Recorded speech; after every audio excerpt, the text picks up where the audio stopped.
warahmatullahi wabarakatuh. Perkenalkan, nama saya Alfi Karomah, kelas A, jurusan PGSD semester 6. Di sini saya akan menjawab soal-soal di mata kuliah pengembangan pembelajaran IPA SD. Soal yang pertama yaitu mengapa pembelajaran sains perlu menggunakan pendekatan dan apa yang terjadi jika guru tidak menggunakan pendekatan dalam pembelajaran sains. Jawabannya, pembelajaran sains perlu menggunakan pendekatan agar proses belajar menjadi lebih terarah, aktif, dan bermakna bagi siswa. Pendekatan membantu guru memilih cara mengajar yang sesuai dengan tujuan pembelajaran serta karakteristik siswa. Dalam pembelajaran IPA, pendekatan sangat penting karena IPA tidak hanya mempelajari teori, tetapi juga proses menemukan pengetahuan melalui pengamatan, percobaan, dan pemecahan masalah. Jika guru tidak menggunakan pendekatan dalam pembelajaran sains, maka pembelajaran cenderung monoton, siswa menjadi fasih, sulit memahami konsep, dan tujuan pembelajaran tidak tercapai secara maksimal.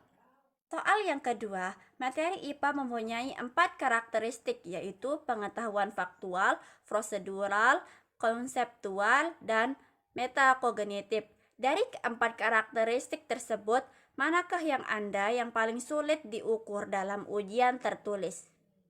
Jawabannya, menurut saya yang paling sulit diukur dalam ujian tertulis adalah metakognitif. Hal ini karena metakognitif berkaitan dengan kemampuan siswa dalam memahami cara berpikirnya sendiri, mengatur strategi belajar, serta mengevaluasi proses belajar yang dilakukan. Kemampuan tersebut lebih mudah diamati melalui aktivitas langsung, refleksi, dan wawancara dibandingkan hanya melalui soal tulisan. Soal yang ketiga, komponen apa saja yang harus ada dalam modul pembelajaran IPA SD?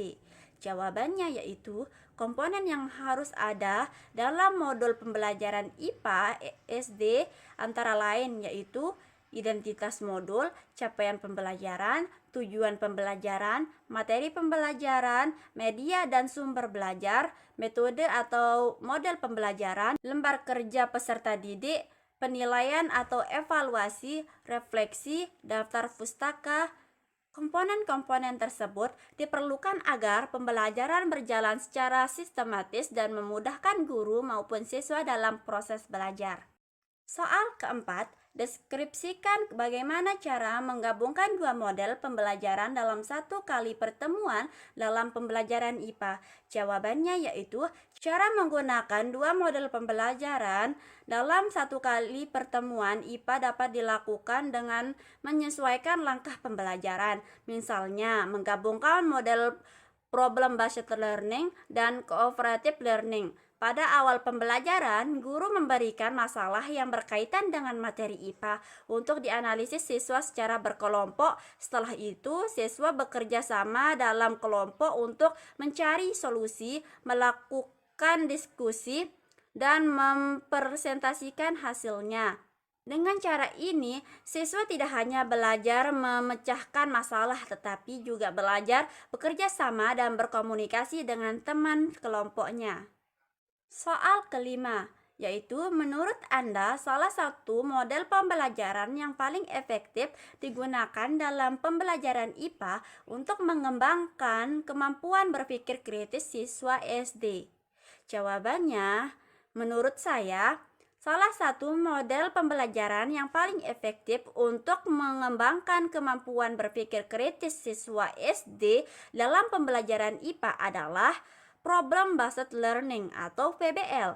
Model ini mendorong siswa untuk aktif mencari solusi dari suatu masalah nyata yang berkaitan dengan kehidupan sehari-hari. Melalui PBL, siswa belajar menganalisis masalah, mengumpulkan informasi, berdiskusi, dan menarik kesimpulan. Selain meningkatkan kemampuan berpikir kritis, model ini juga dapat meningkatkan rasa ingin tahu, keaktivitas, dan kemampuan kerja sama siswa. Mungkin hanya ini dari saya, sekian. Wallahu muwaffiq wal hadi ila sabilir rasyad. Summa assalamu alaikum warahmatullahi wabarakatuh.